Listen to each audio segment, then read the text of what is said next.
سيقول السفهاء من الناس ما ولاهم عن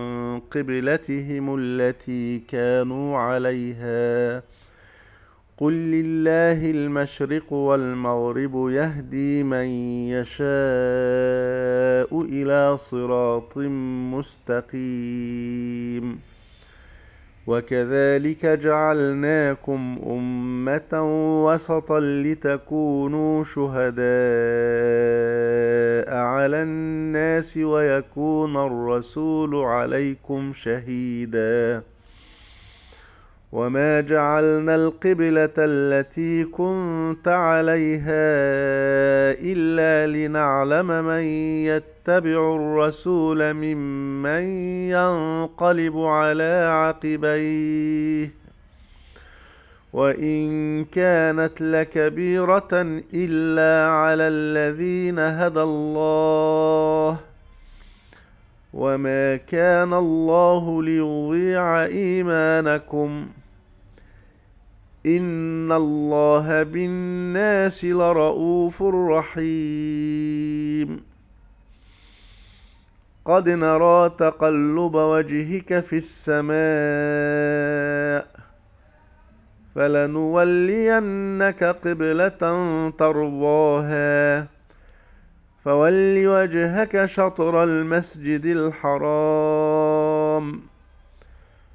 وحيث ما كنتم فولوا وجوهكم شطره وإن الذين أوتوا الكتاب ليعلمون أنه الحق من ربهم وما الله بغافل عما يعملون ولئن أتيت الذين أوتوا الكتاب بكل آية ما تبعوا قبلتك وما أنت بتابع قبلتهم وما بعضهم بتابع قبلة بعض ولئن اتبعت أهواءهم من بعد ما جاءك من العلم إنك إذا لمن الظالمين الذين آتيناهم الكتاب يعرفونه كما يعرفون أبناءهم وإن فريقا منهم ليكتمون الحق وهم يعلمون الحق من ربك فلا تكونن من الممترين ولكل وجهة هو موليها فاستبقوا الخيرات أينما تكونوا يأت بكم الله جميعا إن الله على كل شيء قدير ومن حيث خرجت فول وجهك شطر المسجد الحرام وإنه للحق من ربك وما الله بغافل عما تعملون ومن حيث خرجت فول وجهك شطر المسجد الحرام وحيث ما كنتم فولوا وجوهكم شطره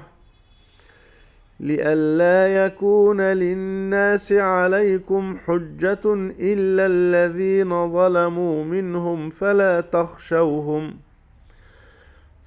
تخشوهم واخشوني ولأتم نعمتي عليكم ولعلكم تهتدون